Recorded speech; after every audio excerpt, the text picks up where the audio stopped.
আল্লাহ ৰাব্বুল আলামিনে পবিত্ৰ কোৰআন শৰীফৰ 1 নম্বৰ পাৰাৰ ভিতৰত ফৰমায় ওয়ামা হুম বিমুমিনিন অৰ্থাৎ এই সকল মুমিন হ'ব নোৱাৰে সুবহানাল্লাহ কিহৰ বাবে একমাত্ৰ তেওঁলোকে নামাজ আল্লাহৰ নবী সাল্লাল্লাহু আলাইহি ওয়াসাল্লামৰ পিছত পঢ়িব পাৰে তেওঁলোকে ইত্তেবা কৰিব পাৰে কিন্তু তেওঁলোকৰ দিলৰ ভিতৰত আল্লাহৰ নবীৰ মহব্বত তেওঁলোকৰ সিনাৰ ভিতৰত নাই আল্লাহৰ নবীৰ ইশক তেওঁলোকৰ দিলৰ ভিতৰত নাই সেই কাৰণে আল্লাহ ৰাব্বুল আলামিনে তেওঁলোকক মুমিন নহয় বুলি কৈছে সেই কাৰণে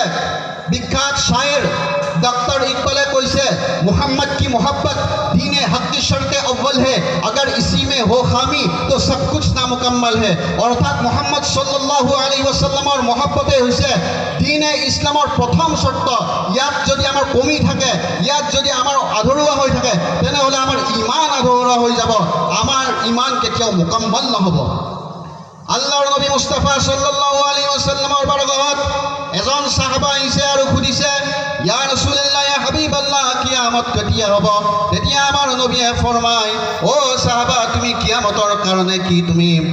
কি তুমি প্ৰস্তুতি কৰিছা কিয়ামতৰ কাৰণে তুমি কি প্ৰিপেয়াৰ কৰিছা তেতিয়া সেইজন সাহাবাই কয় যে ইয়া ৰাসূলুল্লাহ ইয়া হাবিবাল্লাহ মই বহুত নামাজ পঢ়িব পৰা নাই মই ৰোজা ৰাখিব পৰা নাই মই হজ কৰিব বহুত পৰা নাই কিন্তু ইয়া ৰাসূলুল্লাহ ইয়া হাবিবাল্লাহ কিন্তু আপোনাৰ মহব্বত আল্লাহ ৰাব্বুল আলামিনৰ মহব্বত আপোনাৰ মহব্বত মোৰ সিনাৰ ভিতৰত আছে সুবহানাল্লাহ তেতিয়া আমাৰ দয়াৰ নবীয়ে ফৰমায় এ সাহাবা তুমি যদি মোৰ মহব্বত তোমাৰ দিলৰ ভিতৰত ৰাখিছা তুমি দুনিয়াত যাৰ লগত মহব্বত কৰিবা কাল কিয়ামতৰ দিনাখন আল্লাহ ৰাব্বুল আলামিনে তোমাক সেই জনৰ লগত হাসৰ কৰিব সুবহানাল্লাহ সুবহানাল্লাহ এই কথা যেতিয়া নেকি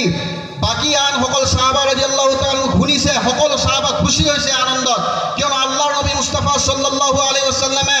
ঘোষণা কৰিছে যে যিজনে নেকি আল্লাহৰ নবীৰ লগত মহব্বত কৰিব সেইজনৰ হাসৰ সেইজন জান্নাতত আল্লাহৰ নবী মুহাম্মদ ৰাসূলুল্লাহ সাল্লাল্লাহু আলাইহি ওয়াসাল্লামত থাকিব পাৰিব আমি যদি দুনিয়াত থকা অৱস্থাত হুজুৰ গাউছে সামদানি মেহবুবে সুবহানী কুতুবে ৰব্বানী শেখ মুহিউদ্দিন আব্দুল কাদিৰ জিলানী ৰাদিয়াল্লাহু তাআলা আনহুৰ লগত মহব্বত কৰো তেনেহলে কাল কিয়ামতৰ দিনাখন আল্লাহ ৰাব্বুল আলামিন আমাক গোসে পাকৰ লগত ৰাখিব আমি যদি দুনিয়াত থকা অৱস্থাত হুজুৰ খাজা গৰীব নৱাজৰ লগত মহব্বত কৰো তেনেহলে কাল কিয়ামতৰ দিনাখন আল্লাহ ৰাব্বুল আলামিনে আমাৰ হাসৰ হুজুৰ খাজা গৰীব নৱাজৰ লগত কৰিব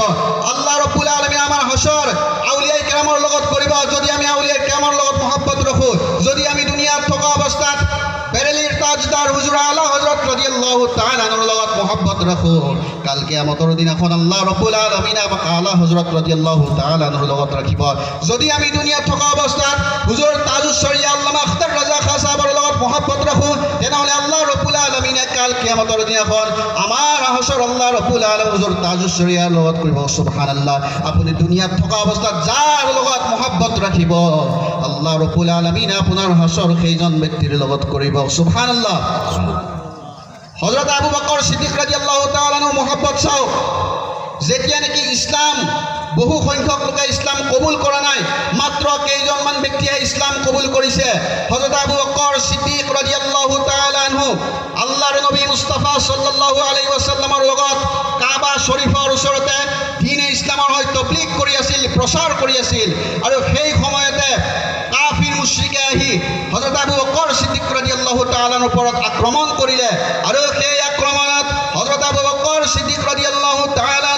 এনেদৰে তেখেত আঘাত হৈ যায় তেখেতৰ গোটেই শৰীৰ গোটেই বদন তেজেৰে ৰাঙলি বাঙলি হৈ যায় আৰু হযৰত আবু বকৰ সিদ্দিক ৰাদিয়াল্লাহু তাআলা আনহুৰ আম্মা সেই ওচৰত তেখেতৰ ওচৰত থিয় হয় আৰু সোধে ও আবু বকৰ তোমাৰ হাল কি তুমি কেনে আছা তেতিয়া হযৰত আবু বকৰ সিদ্দিক ৰাদিয়াল্লাহু তাআলা কয় যে মোৰ আম্মা দয়াৰ নবী মুস্তাফা সাল্লাল্লাহু আলাইহি ওয়াসাল্লাম ক'ত আছে আল্লাহৰ নবী সাল্লাল্লাহু আলাইহি ওয়াসাল্লাম ক'ত আছে সুবহানাল্লাহ